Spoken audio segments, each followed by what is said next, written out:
In my last video, I talked about why Facebook matters for your church, how you can set up a Facebook page and start live streaming and running ads and getting engagement.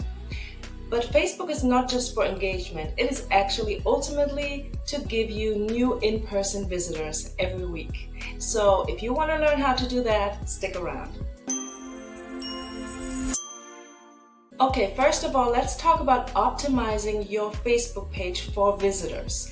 So I mentioned this in the video before, your About section has to be complete. So visitors have to have a good overview of where you are located, what your website is, how to contact you. So make sure you fill out the whole About section. You want to have a short bio as well, explaining what you stand for and what people can expect when they come. Use a welcoming cover photo. Best are those that are from your service or from an event where you see people gathered together and you see what's happening in the church.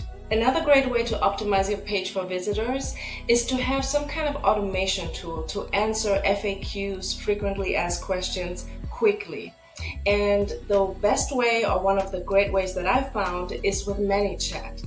So ManyChat is a software that you can use to connect to your Facebook page, and as soon as somebody asks a question, there's a bot, there's an AI component that will give a reply, and then you will be pinged and you can pick it up from there and start chatting with the person.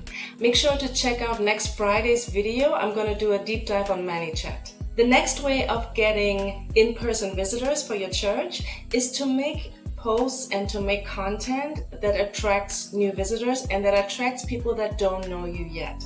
So these, again, I say that all the time, testimonies work very well, real life stories and behind the scene footage. So just for people to get a glimpse of what it would be like to be there.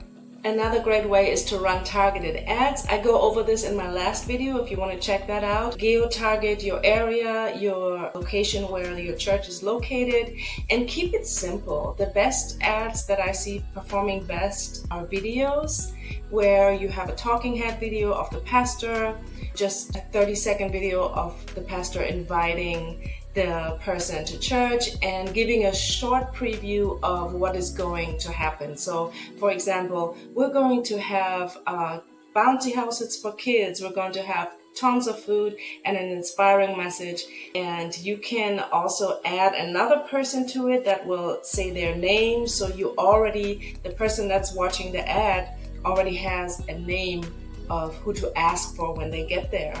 I don't know about you, but I prefer attending events where I already know one or two people, right? It's a completely different feeling. So when you have the pastor or the pastor with another church member, a greeter, an usher, that is really a nice duo to invite the person with a short video message to church. Now, one thing that I want to mention is that to engage and build relationships is really important here. So you want to reply to messages quickly.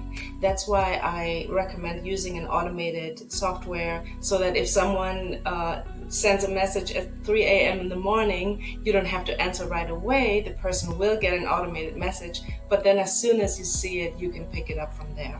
And so to quickly answer those messages is so important. You can also create a Facebook group just for newcomers, give it a nice title and welcome people in there, invite the members to tag their friends and introduce themselves. And so you already have, again, that name component, that face component, that the newcomer already knows who they are dealing with and already knows a couple of people and maybe finds that they have some things in common, like kids at the same age or interest, things like that. Another way to really grow your Facebook page, grow your Facebook groups, is live streaming. Now, I know this is not for everyone. Your pastors and leaders might be actually more comfortable with this because they are used to speaking in front of crowds. And so this is a really great thing. If you can have your pastor or leadership do a Q&A session, a live stream, and then you can announce that on your pages, and you can even run ads to announce these Q&A sessions. This can really give a nice insight of who you are, how you are, what you stand for, and really already give people an answer to their questions ahead of time. Remember, your live streams can be saved, they can be rebroadcasted.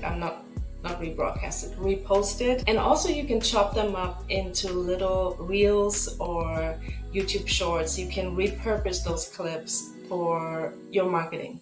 And lastly, a tip I want to give you on how to grow your Facebook page, but also your engagement and your in-person visits, is to give the person a clear follow-up plan. So what I mean by that is having a plan your visit link on your Facebook page that leads to either your website or that leads to, there's another really great software that I want to recommend to you. It just came to my mind. Text in Church. Text in Church is an amazing tool. It integrates with your website. It integrates with your pretty much all your platforms, and it gives the audience a really nice journey of planning their visit. So it's one click, and they get asked some questions, so they can give their name, their phone number, and their email, which is a really great way to build your email list too, by the way, because you can follow up with them. And then they usually, what most churches do is they give a call back. So as soon as they have the form that they will have received, they call the person up real quick and say, hey, my name is Marsha. I heard that you're planning to come. I just wanted to let you know we do have childcare for your 2-year-old, and we want to put a gift in your hand too this Sunday when you come. And so we're so glad that you have planned to visit with us. And this really, really increases the chance of the person really showing up, because we all know it. We click a button. We all have clicked through some ads or clicked through on the internet and filled out a form, and then life happens during the week, right? There's a lot of time between Monday and the next Sunday. And so a lot of times people forget, or they get discouraged, or something happens.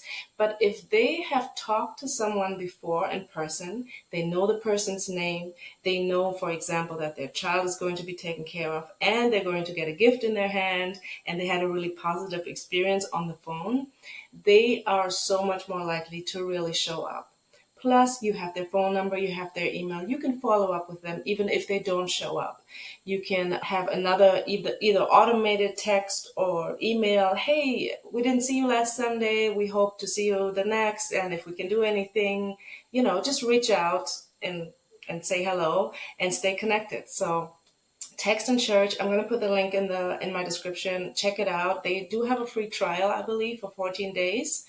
But yeah, really, really great software as well to use. So the bottom line here is, don't just post, engage and invite.